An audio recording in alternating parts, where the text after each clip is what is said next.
বুড়ি অসুস্থ অবস্থায় বিছানায় শুয়ে আছে। দুই ছেলে ও দুই বউ পাশে দাঁড়িয়ে আছে। শান্তি দেবীর বয়স বাড়ার সাথে সাথে মাঝে মধ্যেই অসুস্থ হয়ে পড়েন। তিনি অসুস্থ হওয়া সংসারের দায়িত্ব দুই ছেলেকে বুঝিয়ে দিতে চাচ্ছে। মাঝে মধ্যে অসুস্থ হয়ে পড়ছি, কখন উপরওয়ালা তার কাছে নিয়ে যাবে কে জানে। এসব আপনি কি বলছেন মা? আমরা থাকতে আপনার কিচ্ছু হবে না। আমরা আপনার কিছুই হতে দেব না। তোমরা তো সব সময় আমাকে সেবা যত্ন করছো, এর বাইরে আর কি চাওয়ার আছে আমার? আপনি আমাদের মা, আমরাই তো আপনার সাহায্য করব। কখনো তো আপনাকে শাশুড়ি মার চোখে দেখিনি। সেটা আমি জানি, কিন্তু সব কিছুরই তো একটা সময় আছে। আমি এখন সংসারের দায়িত্ব তোমাদের ঘাড়ে তুলে দিয়ে বিদায় নিতে পারলেই হয়। আপনি এসব কথা রাখুন। তোমার কি গো, তোমরা দুই ভাই এখানে দাঁড়িয়ে কি দেখছো? যাও, মায়ের জন্য ডাক্তার ডেকে নিয়ে এসো। চল চল রতন, মায়ের জন্য ডাক্তার নিয়ে আসি।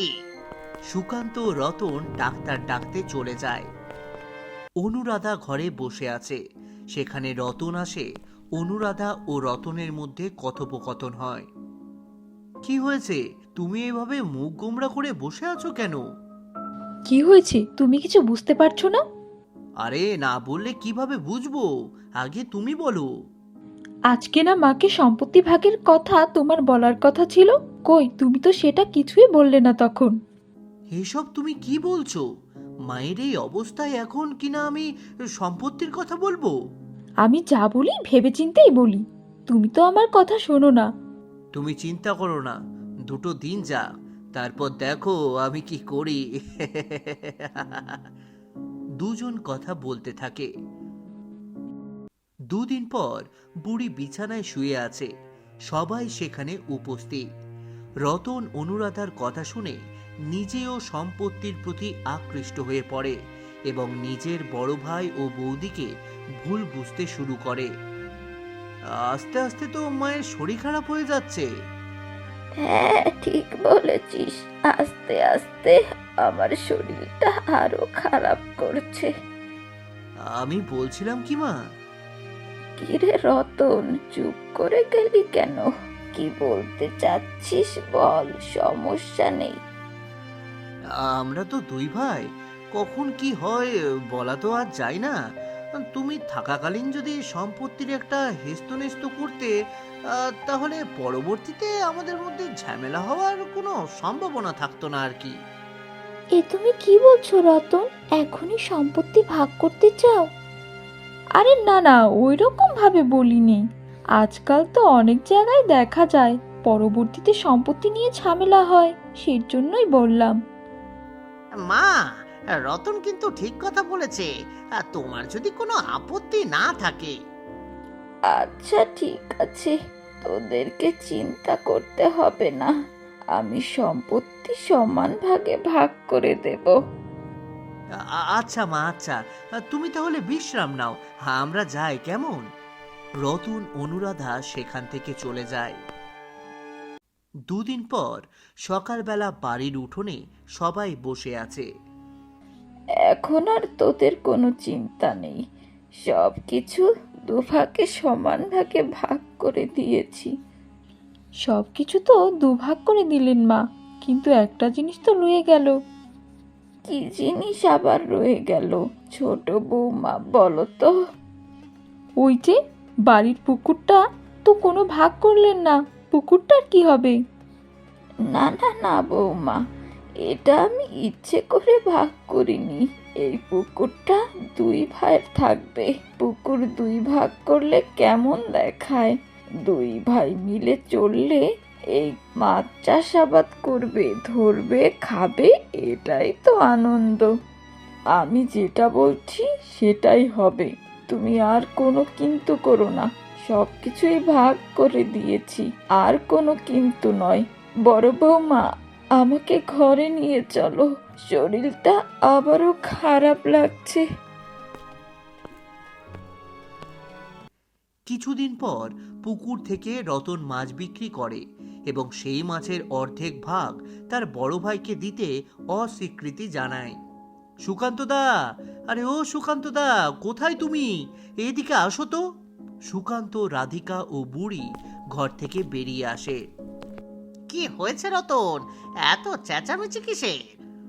ওই যে পুকুর থেকে মাছ বিক্রি করলাম না, সেই টাকাই তোমার জন্য নিয়ে এসেছি।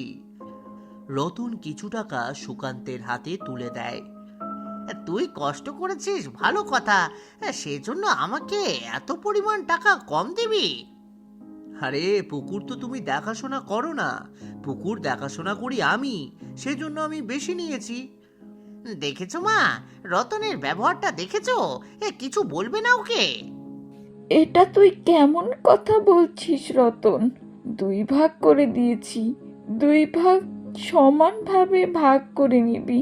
যা, এখনই সুকান্তের বাকি টাকা নিয়ে এসে ওকে দে। রতন কোনো কথা বলে না, সেখান থেকে চলে যায়। একটু পর অনুরাধা ঘরে বসে আছে। রতন সেখানে আসে। কই, টাকাগুলো কোথায় রেখেছো? এদিকে দাও তো। টাকা তো দিয়ে দিলাম, এখন আবার টাকা চাচ্ছ কেন? টাকা দিয়ে কি করবে? তখনই তোমাকে আমি বলেছি টাকা বেশি রেখো না, ঝামেলা হবে। ঝামেলার কি আছে? তুমি তো কষ্ট করেই মাছ ধরেছো, বাজারে বিক্রি করেছো, বেশি নেবে না? সেটা অবশ্য আমি নিতে পারি, সেই জন্য যে আমি এতগুলো টাকা নিয়ে যাব সেটা হয় না। নিশ্চয়ই তোমার বড় ভাই টাকা নিতে পাঠিয়েছে, তাই না? আর তুমি চলে এসেছো।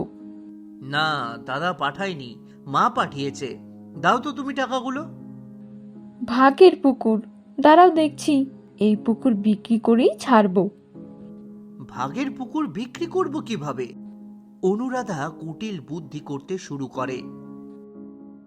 3 দিন পর রতন ও অনুরাধা বারান্দায় বসে আছে। সেখানে সুকান্ত আসে। সুকান্ত যখন শুনতে পায় পুকুর বিক্রি করবে, তখন নিজে রতনের সাথে কথা বলতে আসলে রতন তাকে উল্টে ফাঁদে ফেলে। কি রে রতন, এসব কি শুনছি আমি? তুমি কি শুনছো সেটা আমি কি করে বলবো? সবাই বলা বলি করছে তুই নাকি পুকুর বিক্রি করতে দিতে চাচ্ছিস। রতনের পুকুর রতন বিক্রি করে দেবে, এতে আবার সমস্যা কি? মা তো এটাকে 2 ভাগ করে দিয়েছে, আমরা 2 ভাই মিলে ব্যবহার করি, এটা বিক্রি করবে কেন? আমাদের পুকুরের দরকার নেই, এই পুকুর দিয়ে আমাদের কোনো লাভ হচ্ছে না, সেজন্যই আমরা এই জমি বিক্রি করে দেব। আচ্ছা আচ্ছা ঠিক আছে, যেহেতু বিক্রি করে দেবে তাহলে আমি নিজেই কিনে নেব। আচ্ছা আচ্ছা ঠিক আছে, তাহলে কিন্তু তোমাকে দ্বিগুণ দাম দিতে হবে। আমাকে কেন দ্বিগুণ দিতে হবে? আপনি কিনতে চাইলে দ্বিগুণ দিতে হবে, আপনার ভালো লাগলে কিনবেন, না হলে কিনবেন না। আপনি যান, আমাদের সময় নষ্ট করবেন না। আচ্ছা আচ্ছা ঠিক আছে, তোমরা যেহেতু দ্বিগুণ চাচ্ছ, আমি দ্বিগুণ দিয়ে কিনবো, কোনো সমস্যা নেই। তাহলে দাঁড়িয়ে আছো কেন? যাও গিয়ে টাকা নিয়ে আসো। সুকান্ত সেখান থেকে চলে যায়। অনুরাধা ও রতন মিটিমিটি হাসে। রাতের বেলা বুড়ি, রাধিকা ও সুকান্ত ঘরে বসে কথা বলছেন। তুমি কি পাগল হয়ে গেলে নাকি? এই অর্ধেক পুকুর তুমি দ্বিগুণ দামে কিনলে? রতন এতটা নিচে নেমে যাবে সেটা আমি কল্পনাও করতে পারিনি। কেন যে আমি পুকুরটা 2 ভাইকে দিয়েছি সেটাও বুঝতে পারছি না। সেটা আলাদা কথা, সের জন্য আপনার বড় ছেলে দ্বিগুণ দাম দিয়ে কিনবে মা। সেটা তো আমিও বুঝতে পারছি না, হয়তো বা সুকান্ত আমার জন্যই কিনে রেখেছে। আমি তোমার জন্য কিনে রেখেছি এটা যেমন সত্য, তেমনি আমার জন্য একটা উদ্দেশ্য আছে, সময় হলে ঠিক বুঝতে পারবে। কি উদ্দেশ্য তোমার? বললাম না, সময় হলে ঠিক বুঝতে পারবে, শুধু অপেক্ষা করো আর আমি কি করি সেটা দেখো। তুমি চিন্তা করো না বৌমা, সুকান্ত যেহেতু বলেছে কিছু একটা অবশ্যই ভেবেই কাজটা করেছে। আমার ছেলেকে আমি চিনি। কথোপকথন চলতে থাকে। পরদিন সকালবেলা সুকান্ত পুকুর ঘাটে বসে আছে। অনুরাধা হাঁড়ি পাতিল পরিষ্কার করতে সেখানে আসে। রতন ও অনুরাধার চালাকি দেখে সুকান্ত নিজে এমন এক বুদ্ধি করে যেই বুদ্ধিতে অনুরাধা কোনোভাবেই পেরে ওঠে না। কি অনুরাধা, এখানে কি করছো সকাল সকাল? কি আর করব, হাঁড়ি পাতিল পরিষ্কার করার জন্য এসেছি। তুমি তো এখানে হাঁড়ি পাতিল পরিষ্কার করতে পারবে না। এইসব আপনি কি বলছেন? পুকুর বিক্রি করেছি, সের জন্য পানি ব্যবহার করতে দেবেন না? এই পুকুরের পানি ব্যবহার করতে হলে 4 গুণ দাম দিতে হবে তার কালকের তুলনায়। মগের মূল্য পেয়েছেন নাকি? বললেই 4 গুণ হয়ে যায়। কালকে যেভাবে দ্বিগুণ হয়েছে সেভাবেই 4 গুণ হয়ে যায়। কথা বাড়িও না তো, যাও যাও এখান থেকে যাও। যেটা করলেন সেটা মোটেও ঠিক করলেন না। আমি এক্ষুনি আমার স্বামীকে ডেকে আনছি। আরে যাও যাও, তুমি যা করতে পারো করো গিয়ে। অনুরাধা রেগে সেখান থেকে চলে যায়। কিছুক্ষণ পর বুড়ি, সুকান্ত, রাধিকা সবাই উঠোনে দাঁড়িয়ে আছে। রতন ও অনুরাধা সেখানে আসে। কি হয়েছে রতন, তোকে এমন দেখাচ্ছে কেন? মনে হচ্ছে রেগে আছিস। রাগার কাজ করলে রাখবো না? কে আবার রাগার কাজ করলো? সব কিছু জানো, এখন কিছুই বুঝতে পারছো না? তোমার বড় ছেলে আমাদের পুকুরের পানি ব্যবহার করতে দিচ্ছে না, বলে কিনা 4 গুণ পয়সা দিতে হবে ব্যবহার করলে। কিরে সুকান্ত, তুই এমন কথা বলছিস নাকি? হ্যাঁ মা, আমি এমন কথা বলেছি। দেখলে তো, তোমার সামনে আবার স্বীকার করছে। মা, এই পুকুর আমি কিনে নিয়েছি।